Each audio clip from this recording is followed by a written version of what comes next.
estamos aqui todos nós aprendendo com o Senhor, né? Essa que é a verdade. Tá bom? Então vamos orar em nome de Jesus. Senhor, queremos nesse instante, primeiramente agradecer a Ti pela rica oportunidade que o Senhor nos concede de utilizarmos, a Deus, essas ferramentas tecnológicas ao qual o Senhor incumbiu ao homem para o seu bom uso. E nesse instante aqui, em Tua presença, é exatamente o nosso intuito. Trazer a luz da Tua palavra, a partir do ensino, do estudo, das Tuas Escrituras, para o nosso bom entendimento, ao analisá-las a cada instante.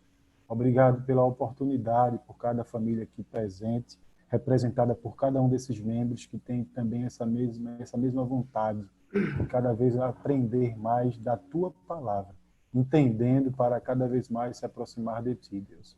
É isso que pedimos a Ti, ó Deus, e agradecemos por tudo. Conduz os estudos, as leituras, o compartilhamento, que a Tua luz, Senhor, venha a raiar em nossos corações, em nosso entendimento, para a honra e glória do Teu santo e eterno nome, em nome de Jesus.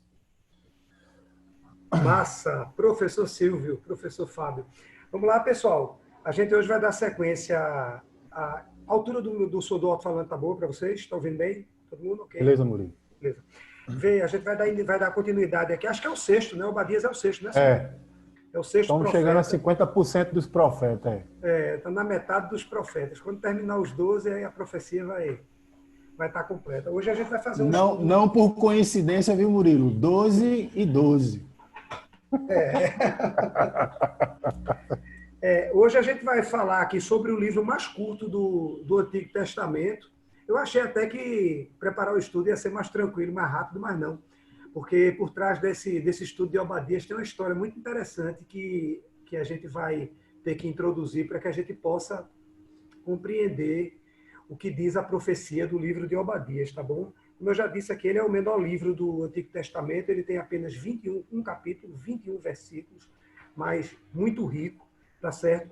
Ele é um dos 3 livros do Antigo Testamento, dos profetas, em que a profecia é realizada contra nações estrangeiras. O livro de Obadias, a profecia é contra Edom. O livro de Abacuque, ele faz uma profecia contra a Babilônia. E o livro de Naum é contra a Síria. Então, são características diferentes que Deus está designando profetas para falar a nações estrangeiras, não a Judá nem a Israel, como a gente tem visto aí nas aulas, tá? A profecia, como eu já disse, desse livro é contra Edom. A gente vai contar um pouquinho da história, certo? E a palavra Obadias quer dizer servo do Senhor.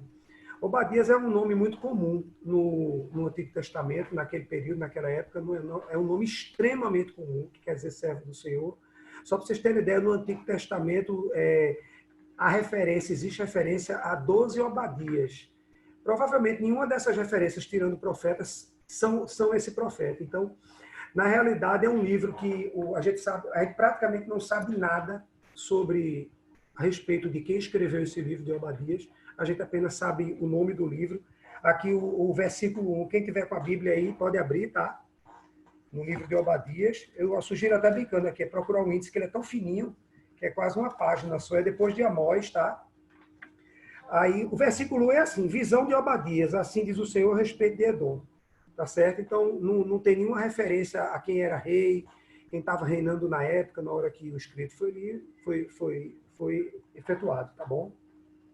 Então, a gente vai contextualizar. Tem algumas pessoas, inclusive, que acham que esse livro foi escrito por volta do século 8, ali no ano 800 a.C., mas outros estudiosos acham que ele foi mais escrito um pouco antes de que o reino de Judá fosse levado cativo à Babilônia, ali por volta de 586, 590 a.C., que é um pouquinho antes da primeira leva do povo hebreu que vai cativo à Babilônia. Eles vão em três etapas. Na primeira etapa, ela ocorre aí por volta do ano 600, tá bom? Então, eu vi algumas coisas aí, eu entendo mais que ele está mais próximo desse período, tá certo? Então, a gente vai iniciar. Obadias, como eu falei aqui, ó, ele aqui nesse gráfico da gente, ele colocou essa data aqui, 841, 831, E aqui provavelmente vocês não estão vendo o livro, mas aqui mas tem uma interrogaçãozinha, tá? Aí eu deixei aí de toda forma que a gente tem mostrado esse gráfico aqui na aula, sempre para contextualizar. Então, aqui por esse gráfico, ele está junto com o profeta Joel, tá bom? Mas esse período aqui, onde Jeremias está, tá vendo? O capítulo 49 de Jeremias, ele praticamente ele faz muita referência ao livro de Obadias. Então, é um dos motivos de se estabelecer essa data aqui, 585, como uma data mais específica, tá bom? Bom, para a gente começar a falar sobre o livro de Obadias, eu vou fazer aqui uma pequena introdução. Quem eram os Edomitas? Tá certo? A gente vai agora voltar no tempo aí para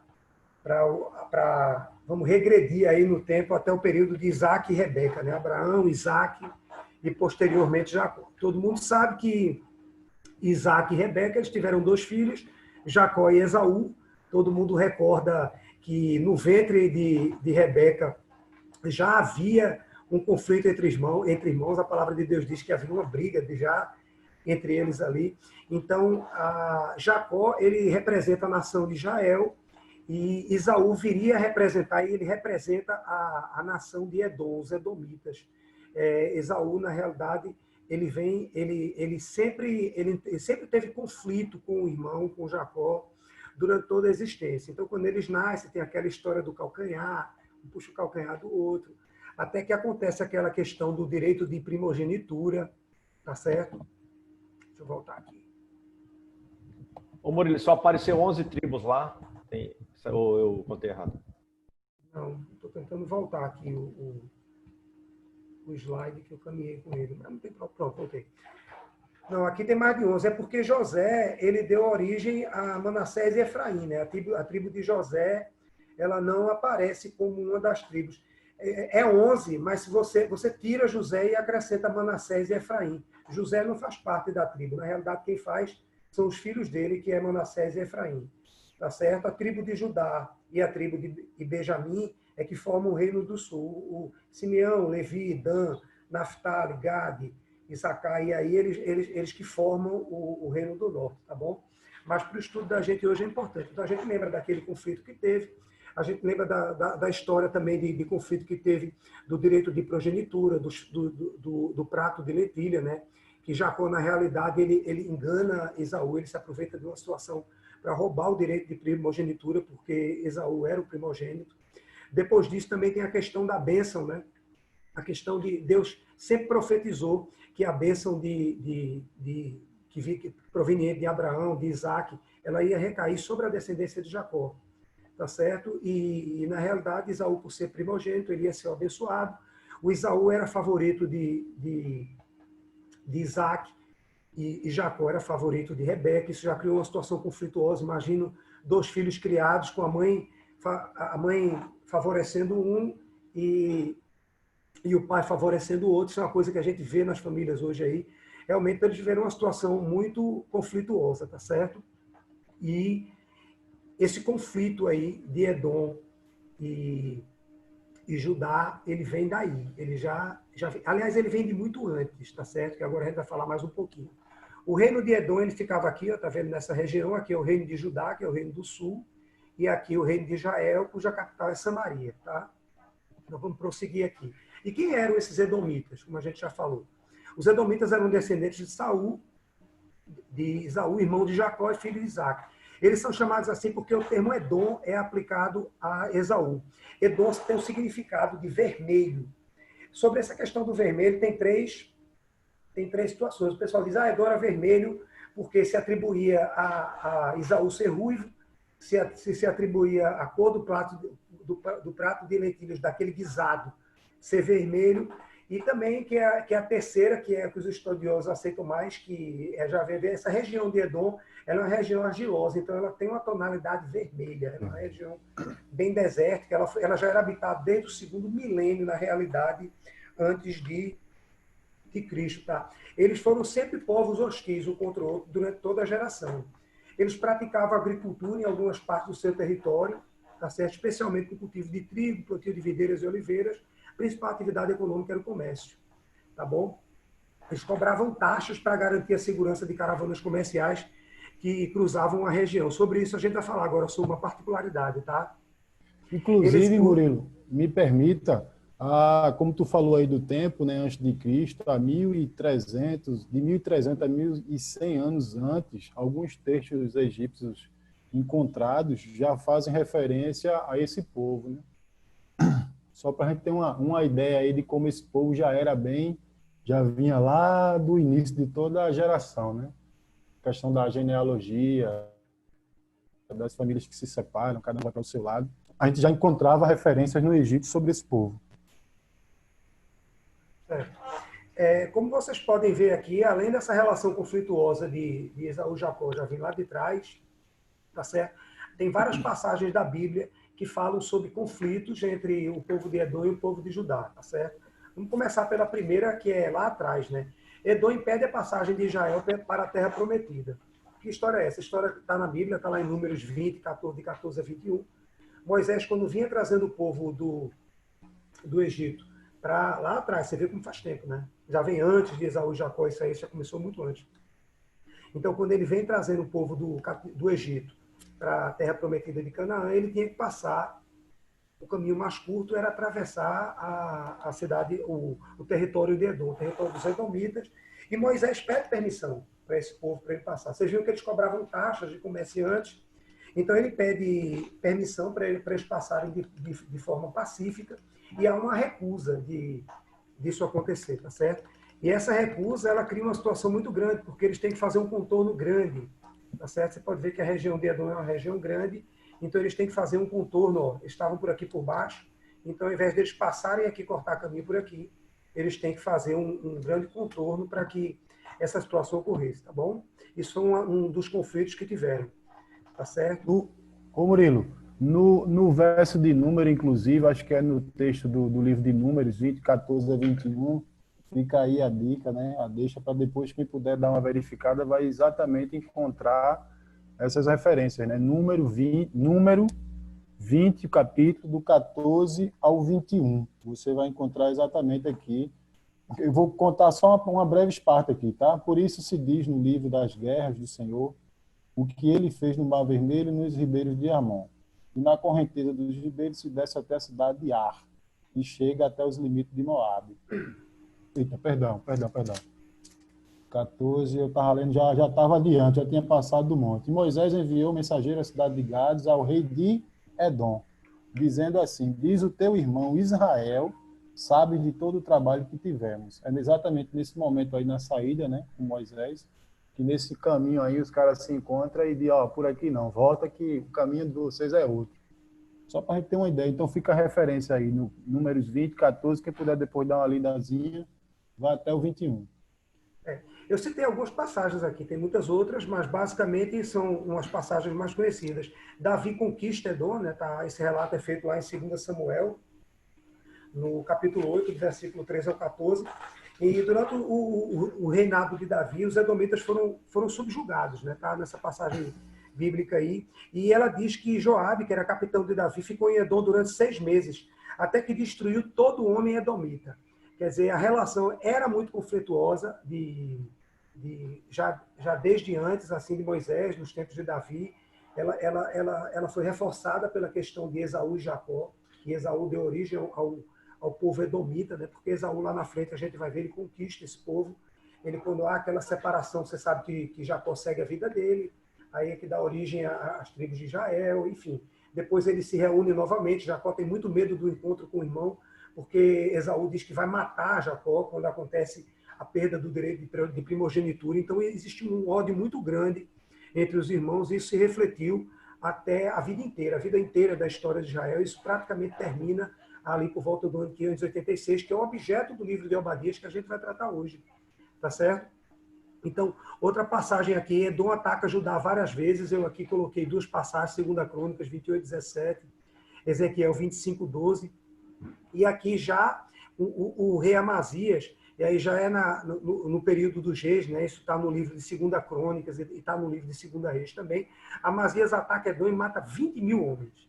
Então vocês vejam que a situação entre eles não era uma situação muito fácil. Eles eram nações fortemente inimigas. Mas o curioso disso tudo é que Josué, quando ele entra na Terra Prometida, o território de Edom está ali, Deus poupa Edom. Está em Deuteronômio, deixa eu ver aqui a passagem para falar para você. Deuteronômio, desculpa, está em Josué 15, de 1 a 21. De 1 a 21. De 1 e 21, que Deus poupa, diz a Josué que ele poupe a terra de Edom. Então, a terra de Edom ela não é atacada nem invadida por Josué naquela tomada da região de Canaã. Bom, aqui a gente vai dar uma pausazinha, a gente vai continuar, daqui a pouco vai entrar no livro, mas eu quero contextualizar o que aconteceu. O que é que o livro trata?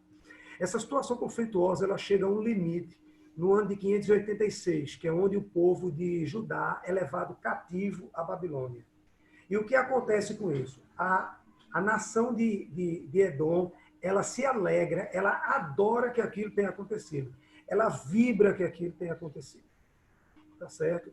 Ela acha que aquilo foi a destruição completa de Judá, porque Israel já tinha sido completamente invadido e destruído pela Síria no ano de 722. Então, 586, o Reino do Sul é levado cativo à Babilônia e Edom, como inimigo mortal e ferrenho, ele se regozija, ele adora aquilo. É aquela coisa do Deus, bem feito, certo? Então, o livro de Obadias, que a gente vai falar, ele trata nesse conceito do bem feito. Isto posto, tá certo? Edom acha que é uma cidade absolutamente intransponível.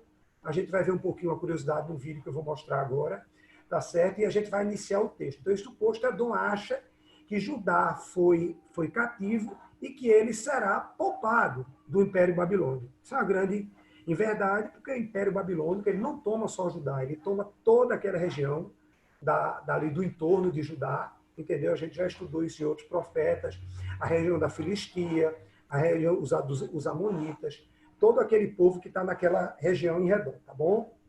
Eu vou, se a eletrônica funcionar, eu vou mostrar um vídeo de 3 minutinhos para você descansar da minha voz, e a gente vai dar uma olhadinha e eu vou explicar aqui, e a gente vai começar a partir do versículo 2, tá bom, Silvio? Soltar o vídeo.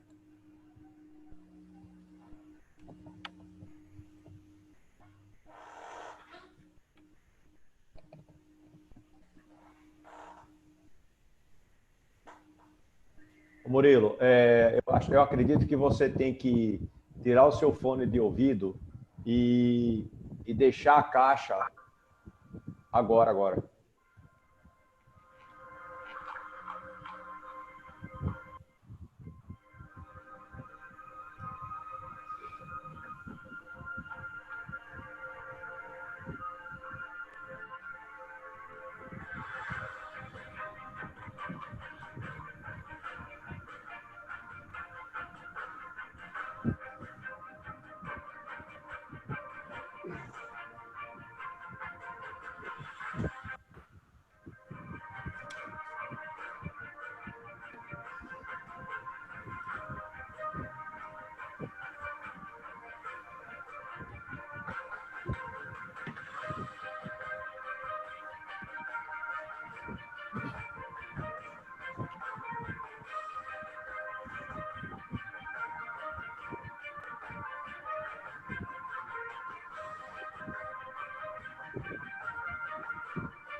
Pronto, pessoal, todo mundo ouvindo aí?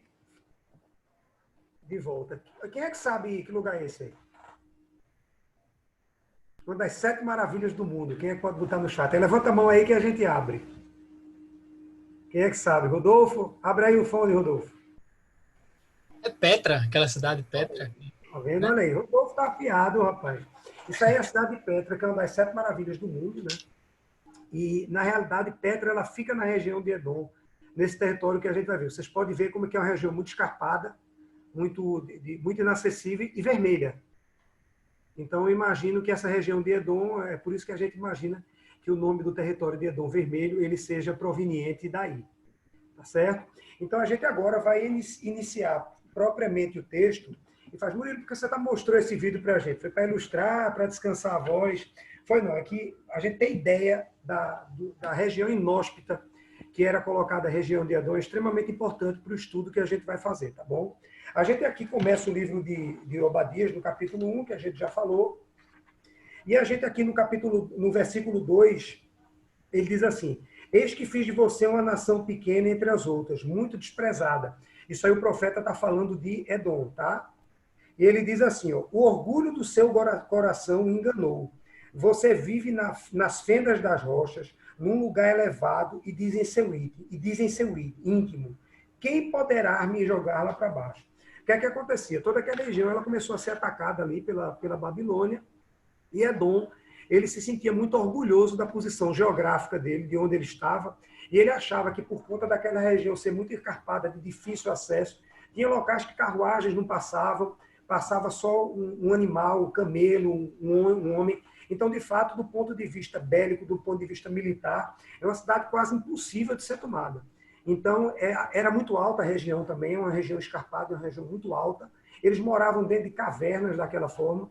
Essas talhas na pedra elas foram feitas há cerca de 20 séculos atrás, quase 2 mil anos atrás. É realmente incrível, é considerado Petra, a cidade de Petra, ela foi descoberta recentemente. Ela 100 anos antes do Império Romano, algumas coisas como o templo foram acrescidas a ela, tá certo? Mas é de fato uma das 7 maravilhas do mundo, tá bom? Então a gente vai falar aqui agora um pouquinho. Vocês observem aqui, o orgulho enganou, o orgulho do seu coração enganou. Quer dizer, o que quer dizer esse texto daí? Quer dizer a questão de autossuficiência, né? Eu não preciso de Deus não... Eu estou num local alto, ninguém me atinge, ninguém me ataca. Quer dizer, se a gente for trazer essa situação para a situação da gente, a gente vê muito isso, a questão da autoconfiança, de confiar muito no braço, de perceber que a circunstância das situações, elas são situações que a gente pode resolver, e às vezes a gente só busca Deus no último caso. No caso de Edom, nem isso, né? Eles foram orgulhosos, a soberba deles leva eles à total destruição, tá bom? Então, você pode ver aqui que, se você olhar aqui essa primeira parte, do versículo 2 ao 9, são sentenças que Deus, através do profeta, ele profere contra Edom.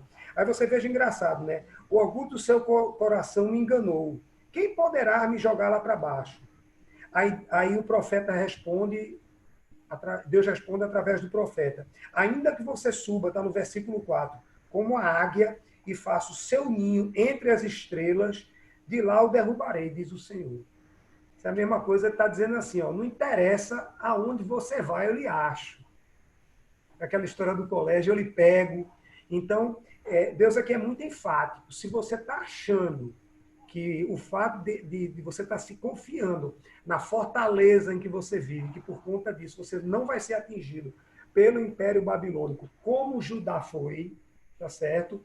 Você está muito enganado. Aonde eu for, eu te acho. Nem que isso fosse 10 vezes, 50 vezes mais fortificado, eu te encontraria e eu te destruiria.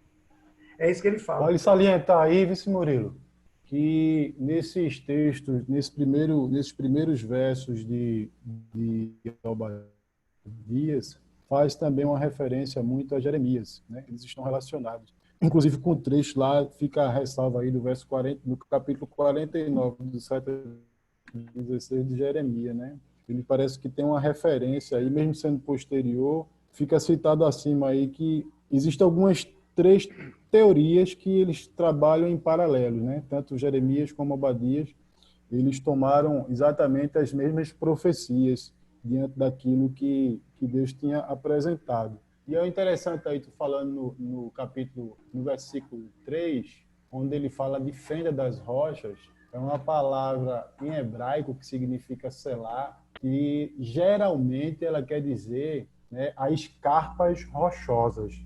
Você viu quando esse vídeo aí, inclusive, a gente consegue perceber isso bem, né? Que é algo muito íngreme, muito íngreme, onde dificilmente seria derrubada. Tanto que está lá até hoje, né? Intacta. Né? Então, isso era um favorecimento que ajudava exatamente aos edomitas nesse momento, né? E que faziam eles se inflarem ao ponto de se acharem que eram os bambambãs da história. Então, é importante só frisar esse detalhe aí também quanto ao contexto do livro, em relação a Jeremias e esse contexto geográfico, né? Que aí eles se sentiam numa cidade literalmente fortificada, né? A gente tem aquela imagem do castelo ali e tal, né? Que é muito fortificado e tal. Eles usavam a geografia para se fortificarem, né? Em detrimento aos seus adversários. Você sabe que aquele castelo, na realidade, era a tumba de reis, né? E os túmulos ali, a gente vê também muitos buracos ali naquela rocha. Tem alguns que são moradias, mas tem outros que são covas, que são túmulos. Eles eram enterrados dessa forma. Quer dizer, fica na Jordânia, quem quiser fazer um passeio, eu no estudo, eu estava vendo isso, aí tem vários vídeos em 360 graus, 4K, em 3 dimensões, é fantástico. Eu acho que realmente vale a pena dar uma olhadinha e quem sabe um dia a gente não possa visitar, né? Fazer uma caravana, né? Fazer uma caravana para a Jordânia, para ver lá e tocar naquelas terras e estar naquela terra dali para verificar um pouquinho de como era o Senhor, né? Então, quem quiser depois ler aí o capítulo 49 de Jeremias, ele cita, inclusive, muitos versículos de Obadias, tá? Jeremias faz muita referência ao livro de Obadias, tá bom? Então, aqui, se a gente continuar aqui nessa questão, na realidade, do 2 ao 9, a gente percebe que os edomitas, Deus diz que ele vai ser humilhado, que eles vão ser saqueados, aqui do versículo 5 ao 7, fala que eles vão ser humilhados, depois eles vão ser saqueados. Diz assim, ó, se ladrões o atacassem ou assaltantes viessem de noite, não levariam só o que lhe bastasse. Se fossem até você, os que colhem uvas não deixariam pelo menos alguns cachos. O que é que ele está querendo dizer com isso? Ele está querendo dizer o seguinte, porque às vezes o ladrão, quando vai assaltar a casa, ele vai lá, mas não leva tudo, né? Ele leva geladeira não leva, que é pesado, é grande, né? Pode levar uma televisão, um videocassete, um computador, invadiu a casa de uma pessoa. Mas não, o que esse versículo 5 está querendo dizer é o seguinte, é que o saque vai ser total. Eles vão levar que tiver, eles vão carregar animal, não vai deixar nada, não vai sobrar nada, de nada para nada, nem para contar a história. Então, essa é a segunda profecia que ele está fazendo sobre ele. E a terceira, de 8 a 9, é que eles serão mortos, eles serão completamente destruídos. Aqui, ó. Naquele dia, o versículo 8 diz assim, diz o Senhor, destruirei os sábios de Edom e o entendimento do monte de Esaú. Tá vendo? Olha, Esaú, ele fazendo a referência a Esaú, que a gente falou lá na história. Muitas vezes nas profecias, quando ele faz a casa de Jacó, ele está se referindo a Israel, que Jacó depois recebe o nome de Israel. Tá certo? Os seus valentes, ó Temã, ficarão apavorados para que o monte de Esaú todos sejam exterminados pela matança. Quer dizer, Temã era uma cidade daquela região. Então, realmente, existem, desse versículo 8 a 9, são 3 partes aí de profecia, que são sentenças que o profeta ele começa, ele divide o livro em 3 partes. A primeira é as sentenças contra Edom, tá certo? Então, ele faz a sentença. Primeiro, ele mostra que Deus vai humilhá-los, depois eles vão ser saqueados, depois eles vão ser mortos. E que de nada adianta a situação geográfica dele, aquela fortaleza em que eles moravam, aquele orgulho, aquela autossuficiência. Aliás, o orgulho é uma coisa que hoje ainda atrapalha bastante a vida da gente, é a raiz de todo pecado, é o orgulho, né? A gente agora vai entrar aqui na parte seguinte do livro, tá certo? Que ele fala agora dos versículos 10 a 14, Silvio. Ele fala agora, depois de Deus dar essas sentenças do que vai acontecer, ele passa a fazer acusações contra Edom. Tá certo? Então, se o motivo foi o orgulho, você veja que Deus trata esse livro de profecia meio como um tribunal, né?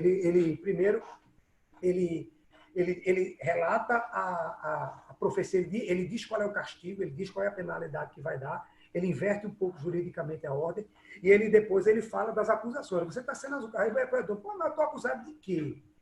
Eu sou acusado de quê? O que foi que eu fiz, né, Silvio? O que foi que eu fiz para merecer ser humilhado, saqueado e morto? Meu povo extinto. O que foi que eu fiz de tão grave assim? Tá certo? E veja que Deus até com eles foi misericordioso, né? A gente falou isso na outra aula, porque isso passa séculos e séculos e séculos para definitivamente acontecer, né?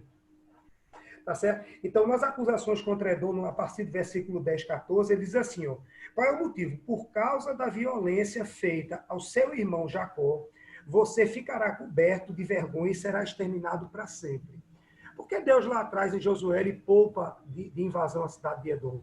Porque ele já tinha a presciência, ele já sabia que iria existir essa relação de Esaú com Edom e essa relação do irmão Esaú com Jacó. Então, toda vez que você vê na Bíblia, ele fala assim, o seu irmão Jacó, ele está se referindo ao seguinte, que Edom e Jacó deveriam ser, elas foram para ser nações irmãs. Irmãos, teoricamente, deveriam ser juntos. Ou seja, quando Judá foi atacado para ser cativo à Babilônia, o que é que aconteceu? Que a gente vai relatar agora no texto do livro. O que não aconteceu? Edom adorou aquilo, se regozijou, ajudou. E agora a gente vai dar um pouquinho de sequência daqui. Ó. A partir do versículo 12, veja o que é que ele diz. Ele diz assim, ele diz aqui, na minha Bíblia está, você não deverias ter feito, você não devia ter feito isso. Deus pronuncia 8 vezes isso. O profeta pronuncia 8 vezes. Você não devia ter olhado com prazer para o dia de seu irmão, o dia da sua calamidade. Ou seja, o que é que ele está dizendo aqui? Você não devia, quando Judá estava sendo levado cativo, destruído para a Babilônia, ter olhado com prazer.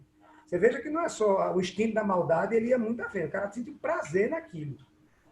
É uma coisa assim, bem difícil. Assim, você sentir prazer, você vê o seu irmão sendo maltratado ali, você sentir prazer naquilo. Tem gente que é indiferente, mas você sentir prazer é uma coisa realmente bem difícil, né, Silvio? Aqui o outro, ó, você não devia ter se alegrado, é o segundo Deus, são 8, né? Você não devia ter se alegrado pelo que aconteceu com os filhos de Judá. Aí já há uma ênfase, né, Silvio?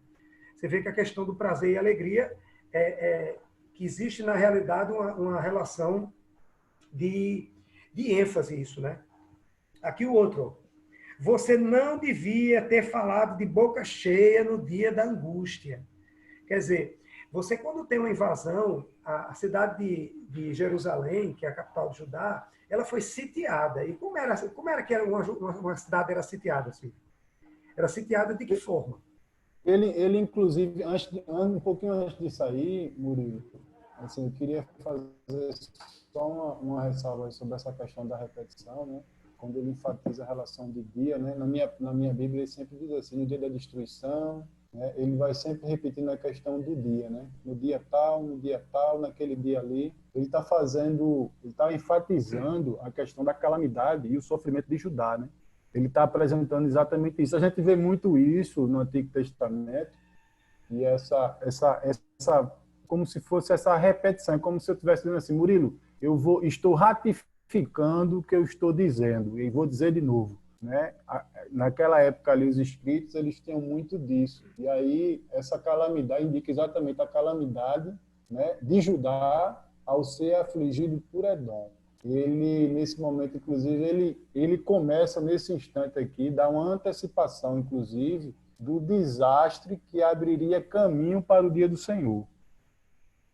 Né? É importante assim, que frisar isso, o quanto porque como ele aqui agora está apresentando exatamente o pecado que existia, né? Ele está sendo taxativo no que ele está dizendo. Né?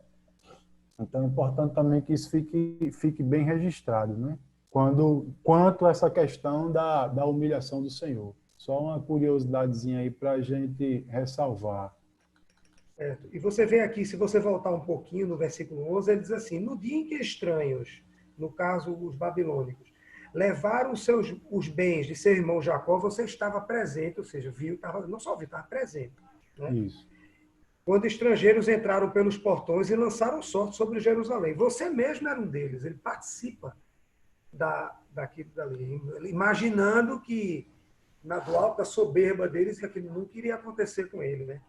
Esse outro é aqui. Silvio, você já falou de boca cheia? É como se eu tivesse vendo um irmão, um primo, um parente próximo a mim sendo atacado de alguma forma e eu não estivesse fazendo nada. Eu vendo que eu poderia, inclusive, ajudá-lo, né? Mas ao invés de eu chegar junto e tentar fazer alguma coisa para socorrê-lo, ao contrário, eu estava dando gargalhada e apontando, ali, ó, o que é que está acontecendo contigo? Eu estava escarnecendo do que estava acontecendo contigo, né? É engraçado que eu acho aqui nessa profecia, quando ele diz assim, você não devia ter falado de boca cheia no dia da angústia, quer dizer, da angústia de Judá. Aqui existe uma ironia, né? Aqui eu acho que existe uma situação bem irônica, porque quem é que já falou de boca cheia? Falar de boca cheia é o seguinte, a minha barriga está cheia, está tranquila, está beleza, o cara está lá se angustiando porque o cerco, antes de invadir, a turma passava fome, né?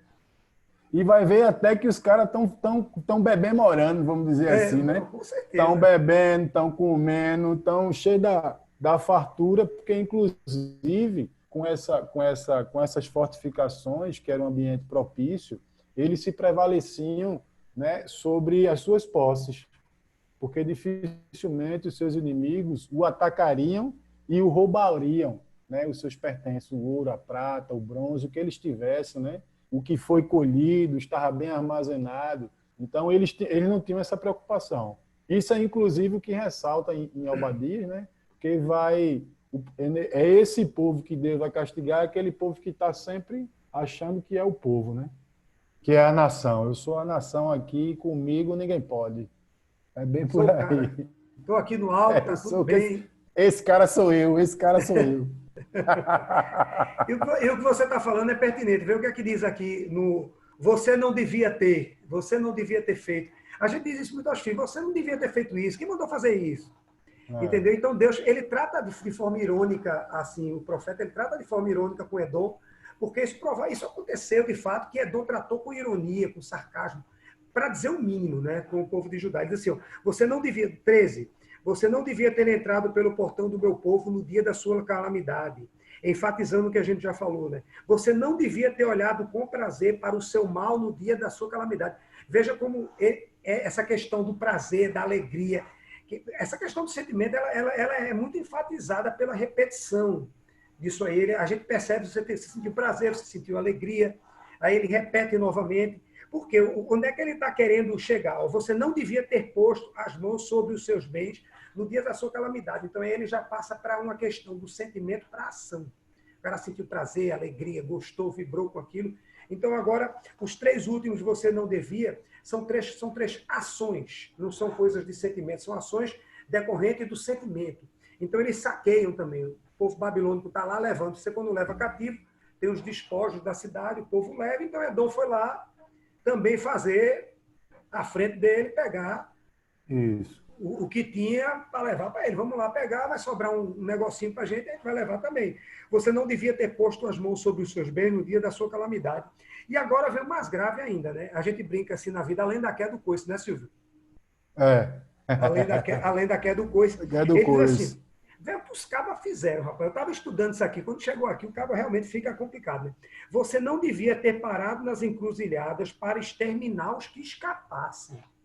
Quer dizer, o cara, a cidade de Edom, quer dizer, o povo, imagina, Judá ali, viu, Silvio, sendo atacado pela Babilônia, tá certo?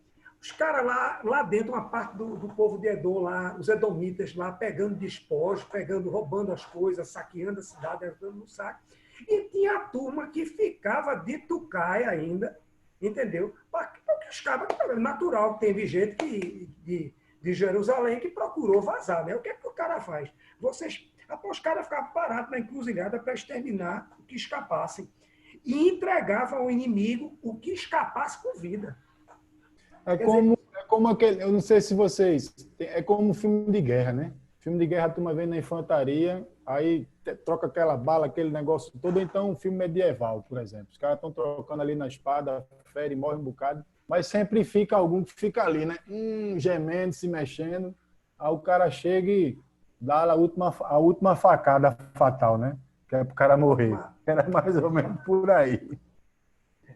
Então vocês vejam que Deus ele dá a sentença contra Edom, ele fala das acusações que ele tem um motivo, né? Quer dizer, na primeira parte ele deixa bem claro que o orgulho por conta da topografia da cidade, aquilo leva aos edomitas a terem uma situação ao extremo pecado. Eu acho que eles não tinham esse sentimento só contra Judá, eles se achavam inatingível por qualquer... Lembra que antes da conquista babilônica foi a conquista da Assíria da região, né? Na realidade, a Babilônia, ela substitui o Império Assírio no domínio daquela... Você tem o Império Assírio, depois você tem o Babilônico, depois você vem com os Impérios Persa, o grupo Medo-Persa, e a gente depois vem com o Império Romano, né, Silvio? Que aí a gente vai estudar em Daniel essa questão e a gente vai chegar aí futuramente para as profecias de Daniel. Um dia a gente vai fazer o estudo de Daniel aqui, vai ser muito legal falar sobre essas profecias. Mas vocês estão lembrados que nesse contexto o que é que estava acontecendo quando Obadias faz essa profecia? O povo de Judá já estava cativo na Babilônia, passando por sofrimento. Aí chega a parte final, que é a restauração e a felicidade de Israel. Tá certo? Do versículo 15 ao 21, que é o final do livro, que é a parte final do livro, a gente já vai caminhando aí para a parte final do livro. Tem duas perguntas aqui no chat, tu podia dar uma lidinha. Opa, não está aqui, né? Pergunta. Adianta, no finalzinho a gente faz o que a gente faz. Fechou. A gente aqui nessa terceira parte do versículo 15, ele fala da restauração e da felicidade de Israel. O que acontece com a história? A cidade de Edom ela vai ser completamente destruída. Vamos ver o versículo 18 aqui. A casa de Jacó será fogo, certo? E a casa de José será chama. A casa de Jacó, ele está se referindo a Israel, a reino do norte, tá?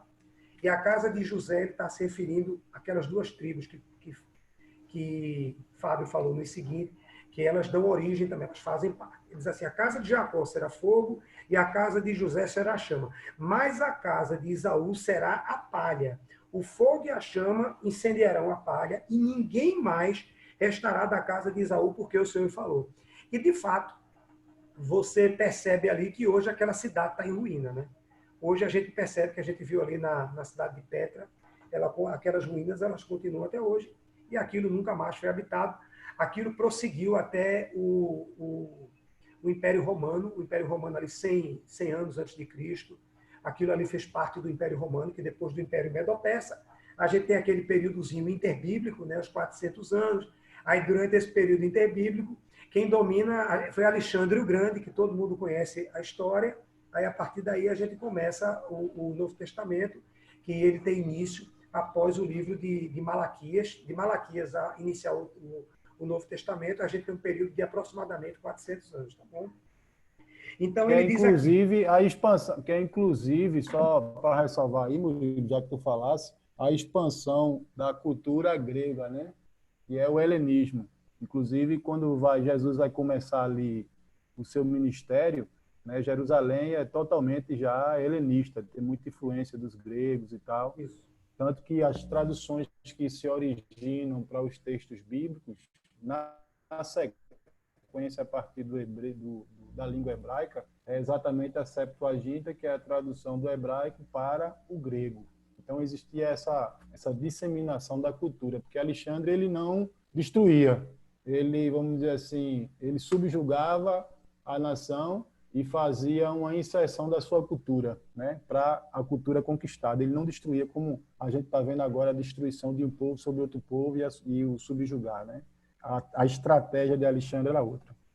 Inclusive, depois o Império Medo-Persa, que é Ciro, que é do período de Ciro, que é onde a Bíblia fala do livro de Esdras e Neemias e de profetas que a gente já falou que profetizaram nesse tempo, depois do retorno da Babilônia, que é o remanescente de Israel, que é uma promessa de Deus de manter a aliança que ele fez com Abraão, com Isaac, com Jacó. Essa promessa é mantida e perfigurada na figura de Cristo. Ele, quando retorna, aí é porque o Império Medo-Persa ele agia de forma diferente. Ele entendia, ele devolvia o povo à sua região, denominava um rei ali, certo? E eles entendiam que aquele povo, quando não era oprimido, ele era mais servil. Ele servia de forma mais espontânea. Tem gente que entendia que a servidão era através da força e outros que entendiam que a servidão era através da compulsão, do domínio, né? De colocar um rei ali que que pensasse da forma que o império, que o imperador, à época, no caso Sírio, Dário, ele pensasse. Então vamos voltar aqui, ele vai falar agora de novo do dia do Senhor. A gente já falou um bocado do dia do Senhor, não foi, Silvio? Nas 5 aulas aí. Mas sempre é bom, né? Sempre é bom, né? Porque aí vai chegar o dia do Senhor para a gente também aí, então, para vocês, para todos nós, né? Ele diz assim no versículo 15, ó. Então vê que coisa legal aqui o que acontece. Ele primeiro diz, ó, vocês estavam tudo animadinho com Judá, tá certo? Mas ele está dizendo aqui, vocês vão destruir completamente. Agora Judá não, Judá eu vou restaurar. Que é uma promessa. É o que ele está dizendo aqui. Então como é que vai? Porque o dia do Senhor está prestes a vir sobre todas as nações. Aqui você vê que ele já tem a questão da escatologia, já pensar no tempo futuro, né, Silvio? Aqui ele já transforma Edom e já representa em todas as nações. Ou seja, amanhã no julgamento, naquele julgamento que ele vai participar, na segunda vinda, na volta de Cristo, não é só o povo de Israel que vai ser julgado. São todas as nações. Certo? Então ele já começa a envolver a profecia de forma mais imediata, que é profetizando o retorno de Judá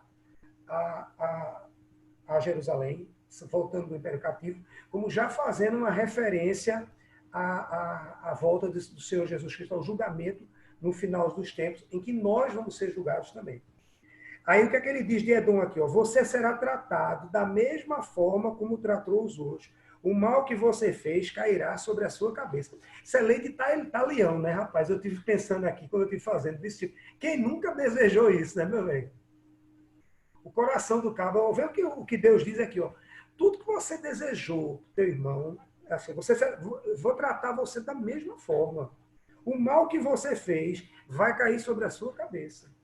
A gente chama a lei do retorno, né? Hoje, óbvio que com a vinda de Cristo, que Jesus Cristo, quando vem em carne, em humano à terra, essa lei de Italião está em Levítico, não me lembro qual é a passagem, era a questão do olho por olho, lei por dentro, que é a lei de Italião, mas em Levítico ele tem essa lei também de você cumprir, de você, entre a da vingança mesmo. Né? A gente olhar o Antigo Testamento, ele lá atrás, ele tinha esse tipo de pensamento, que graças a Deus, com a vinda de Jesus Cristo, a lei não foi abolida, mas a partir daí, graças a Deus para nós, a graça passa a fazer parte, a lei ela tem que ser olhada com o olhar da graça. Tá? Então ele aqui, ó, porque assim como vocês beberam no meu santo monte, assim todas as nações beberão sem pagar. Irão beber, engolir, e serão como se nunca tivesse existido. Ou seja, eu não vou exterminar só você, não. Isso para uma nação guerreira, bélica, a pior coisa do mundo não é você ser exterminado, é você não ser lembrado. Eu acho que para a gente, imagina, a gente um dia, a gente não vai viver daqui a 100 anos, nenhum de nós estaremos aqui. Né? Mas a gente quer ser lembrado, assim, pelos filhos da gente, pelos netos, a questão do legado, né? Então você veja que sentença feroz aí, né, Silvio, em relação a isso, e em relação a Edom. Quer dizer, simplesmente eles deixam de existir. Você hoje, você não verifica nada da cultura do povo, nada que realmente traga à luz isso. Você tem a cidade de Petra lá como... Silvio? Isso vale salientar também que, assim, é importante... Está ouvindo aí? Está ouvindo? Estou ouvindo. Vale observar que essa abrangência serve para todas as nações, né? O julgamento está de todos aqueles que se recusarem a se dobrar diante do Senhor, né? Isso inclusive a gente já começa a observar que o texto a partir do 15 ele já começa a ser um texto com a visão escatológica, né? Quando a gente vai falar da questão escatológica, a gente fala das promessas, de tudo aquilo que está por vir também. Não só o bom, a bonança, né, o que está prometido, mas como o juízo do Senhor para todos nós, né? Só para... Aí você vê aqui, Pode viu, falar, Silvio, mano. que aqui... Aí você vê aqui que no versículo 18, lá no finalzinho, aí ele diz assim, ninguém mais restará da casa de Esaú, porque o Senhor o falou. A partir daí, a profecia contra Edom, ela é encerrada, né? E isso aí, imagina, o povo de Edom estava ouvindo isso. Isso é uma coisa que é falada para o povo, né, Silvio? Como é que está na tua versão esse finalzinho aí? E ninguém mais restará da casa de Esaú, Silvio? porque o Senhor falou. Ela fala assim na parte C, né? Uhum. E não haverá nenhum remanescente da casa de Esaú, porque o Senhor o falou. Isso significa exatamente a ira ardente de Deus, que consumirá os seus inimigos, né? Como relva e palha. Imagina você pegar uma palha sequinha, numa relva ali, e tocar fogo. Eu lembro muito quando você está nas estradas da vida aí viajando à noite, né? Aí você vê aquele clarão, aquela bola de fogo assim bem distante. É mais ou menos por aí. Muito parecido assim. É bem por aí. Silvio gosta de uma profecia, rapaz. Silvio, quando ele está fazendo estudo, você pode botar para ele fazer a parte da destruição. Ô Murilo, eu achei interessante também. Isaías, ele traz uma profecia messiânica, 63, né? E aí ele diz: quem é aquele que vem de Edom, que vem de Boza, com as roupas tingidas de vermelho? Quem é aquele que num manto de esplendor avança a passos largos na grandeza da sua força? Sou eu, que falo com retidão, poderoso para salvar. E é uma referência a Apocalipse 19:13, que diz que o Senhor, ele vem vestido num cavalo branco. Né, e o seu manto, né, na sua coxa está escrito Rei dos Reis, Senhor dos Senhores, e sobre ele o manto, né, tingido de sangue. E aí uma profecia messiânica, o Senhor, ele vai continuando, esmagando as uvas, né, nos lagares, como quem esmaga as nações. E aí uma referência às nações estrangeiras também.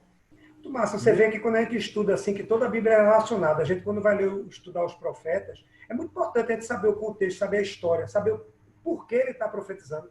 Que aí a gente consegue ter a abrangência, né? E viver em épocas diferentes. Né? Você vê o espírito da profecia e o espírito de Deus trazendo esse milagre, que é a Bíblia falar da mesma coisa por pessoas que viverem em épocas diferentes. Né?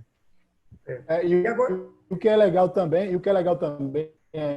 nesse texto que tu acabou de ler, Fábio, é que quando você faz referência a Isaías, que você vai ler da roupa cingida de vermelho, né? Aí fala de Edom, a gente está aqui estudando Obadias, aí naturalmente, vem à sua cabeça exatamente a referência para o texto de Obadias, né? Você já começa a linkar.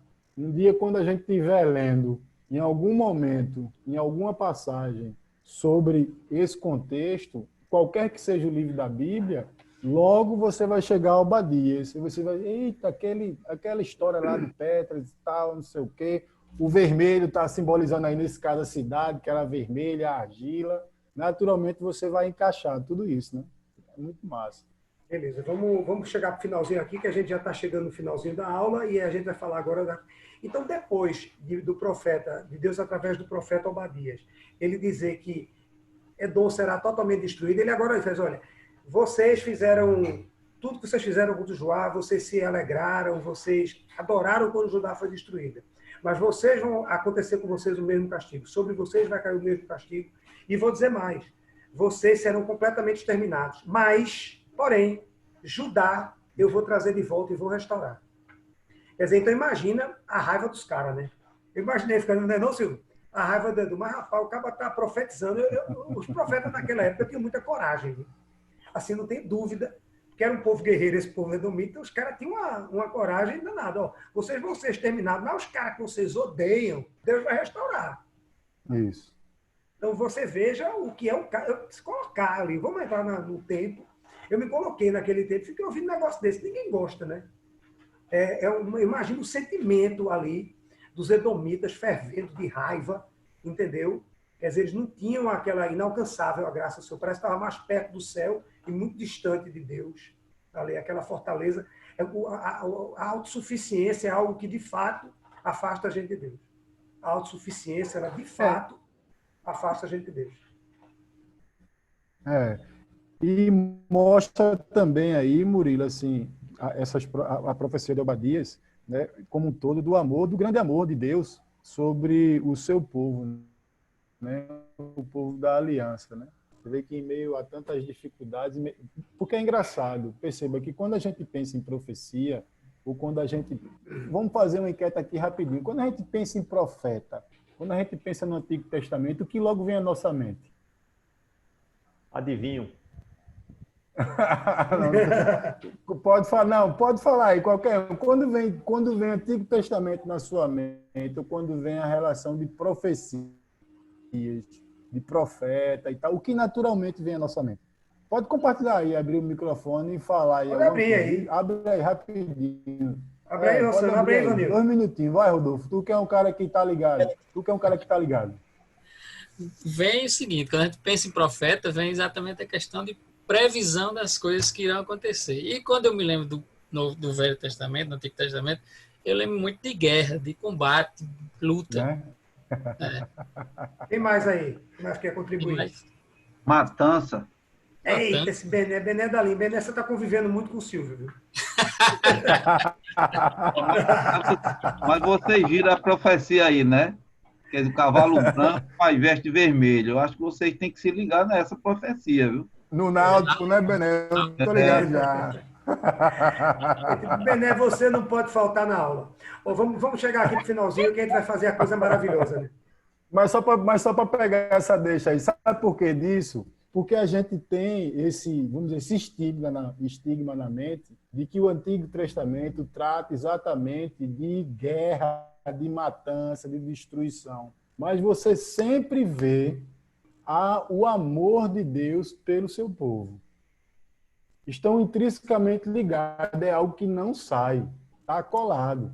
Veja que o tempo todo o povo está se afastando, está vindo, sei lá, uma guerra, uma dizimação total, fome, peste. Mas o Senhor sempre restaura o seu pense na restauração do povo de Deus, da aliança. Aqui, é importante essa sua fala, porque Deus subjugou o seu povo muitas vezes fazendo de servo Ciro, fazendo de servo Nabucodonosor, mas colocava limite. E quando eles passavam do limite, você passou do limite. É o caso aqui, né? É o caso aí, é o caso de Ciro, né? O Senecaribe, que botou para torar. Saiu matando criança, matando mulher, levou tudo. Eu espera aí, não foi isso que eu falei, não. E ele ficou se engrandecendo, Ciro, né? Eu estou vindo aqui em nome do Senhor. Aí o Senhor cala a boca dele, só.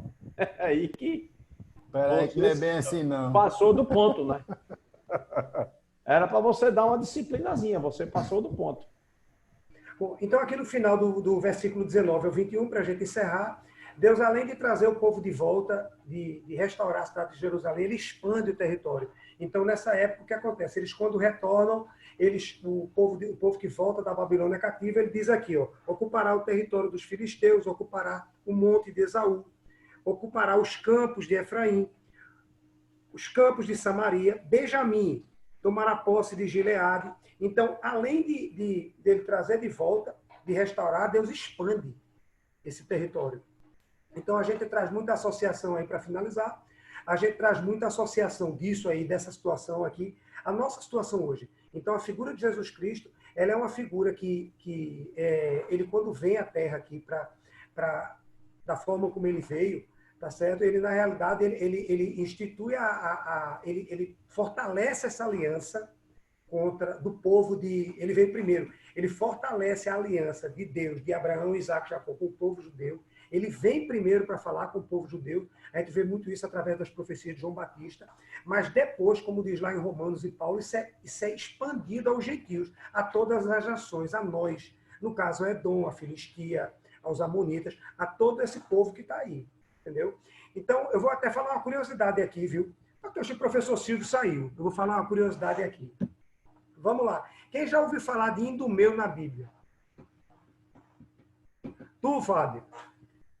Quem era Idumeu? Rapaz, não sei dizer o que é. O Idumeu é o seguinte, o povo de Edom, eles eram chamados dos Idumeus. Tu sabe quem era Idumeu? Vocês sabem quem era Idumeu? Herodes, aquele que mandou matar todas as crianças de 2 anos até 2 anos, porque ele queria destruir o Messias. Então, vê a relação como permaneceu até aí. Herodes era da região de Edom, daquela região. Ele era um idumeu, então ele vai para aquela região e, curiosamente, ele quis matar Jesus Cristo quando era bebê. Ele tinha conhecimento das profecias e muitos estudiosos eles falam que ainda aí há uma relação de luta, de briga, que ela termina nesse momento, a partir da morte de Herodes, do século 7, do século 70 depois de Cristo, que quando Jerusalém ela é completamente destruída pela segunda vez, pelo Império Romano, Nero, todo mundo conhece a história. Então, você veja, Herodes simbolizando Esaú e Jesus Cristo simbolizando quem? Israel, Jacó. Você veja que aí ainda existe um negócio. É muito bonito, é muito massa como a Bíblia ela é toda relacionada e toda encaixada. Então, você vê que uma relação que começa lá atrás em Moisés, ela perdura por séculos, passando por Esaú, que Esaú, quando ele se separa de Jacó, porque passa a se relacionar Esaú e Edom. Porque quando ele se separa de Jacó, Jacó vai para um lado, né? E Esaú vai para o outro, e Esaú ele domina aquela região, ele vai dominar aquela região onde moravam os edomitas. Professor Silvio, eu estou falando de Herodes aqui, viu? O bichinho era idumeu, né? E daquela relação que a gente vai já está finalizando, daquela relação que Herodes representava aquela região, né? O Esaú e Jesus Cristo, a casa de Esaú, e Jesus Cristo, a casa de Jacó. Quer dizer, como um ato derradeiro seria Herodes tentar matar o Messias, que ele, de fato, por morar naquela região, ele conhecia. Comentar um pouquinho sobre isso, professor? Ele conhecia mais ou menos, né? Porque ele mandou chamar o sacerdote para saber exatamente qual era a cidade que ele vinha nascer, né? Ele não conhecia Então, profundamente. eu sei que vai vir, mas qual é a cidade que ele vai nascer? Né? Ele conhecia mais ou menos. Não, é só para assim, rechaçar, para quem não ouviu das outras vezes, para a gente entender como a Bíblia, é sempre bom ratificar de que a Bíblia ela é sempre uma metanarrativa. Ela não existe... Às vezes você fica meio perdido assim, eu estou aonde? Parece que você está meio fora do tempo e tal. Não, mas toda a história na Bíblia ela é uma única história, que estará interligada a outras histórias, né? E aí, essa história que a gente chama de metanarrativa é exatamente que começa lá no início, onde Deus criou todas as coisas, Jesus estava lá, e no finalzinho está lá Jesus de novo, aparecendo, vai voltar para pegar a sua igreja, né? Para buscar a sua igreja. Então, no decorrer de todo esse tempo, de todas as Sagradas Escrituras, aponta para Jesus. Você vê agora, claro, aí com esse momento aí de Herodes, né? Ele não sabia onde era, mas eu vou lá. Né? Mas eu sei que vem. Eu sei que vem. Eu ouvi. É feito a estrela, né? Como é? Esqueci agora o nome dos cabas lá, os 3 reis magos. Né? Que a gente na Bíblia não era rei, tá? Era mago. Então, que na Bíblia a gente fala de rei magos, né? Na verdade, ali eram cientistas e tal, enfim. E veja que ele, por estudar, ele sabia que viria o Messias, iria ser em determinado lugar, mas também eles não sabiam, eles estavam se guiando.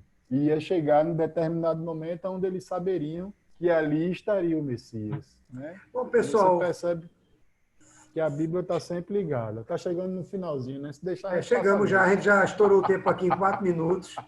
Alguém... Que pressa, rapaz? Para que pressa? É assim mesmo, viu, Rodolfo? Indumeu com N. IN, não é Indumeu, não, é Indumeu. Eu acho que o nome mais apropriado era Indumal, não? Não tenho nem dúvida. Bom, pessoal, vamos abrir o microfone aí, se alguém quiser se despedir, que ainda fazer uma oração para finalizar. Espero que vocês tenham gostado. Tenha sido muito rico para vocês. Quarta-feira que vem a gente vai estar com um novo profeta. O nome dele, do estudo da semana que vem, é Profeta Silvio Ferreira. Silvio? Só quando a barba crescer de novo, irmão. Só quando a barba crescer de novo. Estou esperando. Eu queria agradecer aí. Alguém tem alguma pergunta para a gente encerrar, fazer a oração de encerrar? Não, tranquilo. Feliz em te ver toda quarta-feira. Saudade sua de Ivanildo. Murilo, vou te ligar amanhã. Me permita ainda. Claro Se que quiserem permito. compartilhar algo ainda aí, um minutinho e tal. assim, eu Quer tô alguém vendo quer aqui compartilhar? que André, eu estou vendo aqui as caras que já são comuns, Rodolfo, Bené também, né? Mas André, eu acho que é a segunda vez que ele participa, né? Valéria está participando também agora. A Olivânia já está aí, que é a cadeira cativa, né? Rossana está chegando aí com o seu maridão. Se vocês quiserem compartilhar também uma coisa, fiquem à vontade. Eu Diga gostei aí o muito. que achou e tal, não sei o quê. É o feedback, é o Eu feedback, gostei é o muito. Eu feedback. gostei muito. Eu só não gosto do nome aula, mas gostei muito. E qual é o nome que você gosta, Bené? Precisa... Traumatizar. Qualquer outro nome, assim, Daqui a menos pouco vai ter aula. uma prova. Uma live. Pronto. Fora. É? Live tá... Fórum, Live fórum. não. Live ninguém aguenta Aula mais, não. pelo amor de Deus. Nome chique, Aula Bené. também ninguém O aguenta fórum. aula. O Tudo fórum. arrepiado. Um fórum, é. Pronto, fórum. Fórum, né? Bené. Essas aulas não tem jeito, não. Fabinho, sua presença é mais vezes requisitada. Viu? Você precisa Rapaz, Inclusive para fazer estudo. Hoje eu viu? participei da oração, participei aqui do imersão. Não, a Seara é grande, mas os Eu vou cearenses passar são uns dias poucos. de férias aí, rapaz. Vai Tá ser roçando ainda que ela tá lá, vai dar aula no Imersão Team, futuramente ela vai estar Ó, aqui. Aqui eu vou logo dizer, vou Ela profetizando. eu já Ó, disse a Murilo, você. aqui eu vou profetizando então agora para começar aqui. Roçando é Aqui, profecia minha antiga. isso, pronto. E Rodolfo está aqui embaixo. Rapaz, eu tenho que estudar muito. Pois é. Vamos estudar. Tem muita coisa, Roçando. Vai precisar de muita ajuda. Fábio, então já que você está aqui, Jaque, né? Faça uma oração aí de entrega rapidinho, uma breve oração para a gente se despedir, agradecer a presença de todos e Fábio vai fazer uma oraçãozinha aí para a gente dormir aí nos braços do Senhor. E Pai, que obrigado, amanhã um dia Senhor. seja um dia abençoado. Obrigado por esse tempo juntos, obrigado pelo teu Espírito, Senhor, que nos revela a tua palavra, ela manifesta, Senhor, a revelação do teu conhecimento a nós, Senhor. Obrigado porque nós estamos debaixo da tua cobertura, debaixo da tua mão, nos dá uma noite especial, um sono tranquilo, e que o teu Espírito, Senhor, aplique essas palavras, Senhor, em nosso coração, em nome de Jesus. Amém. Amém. Aleluia.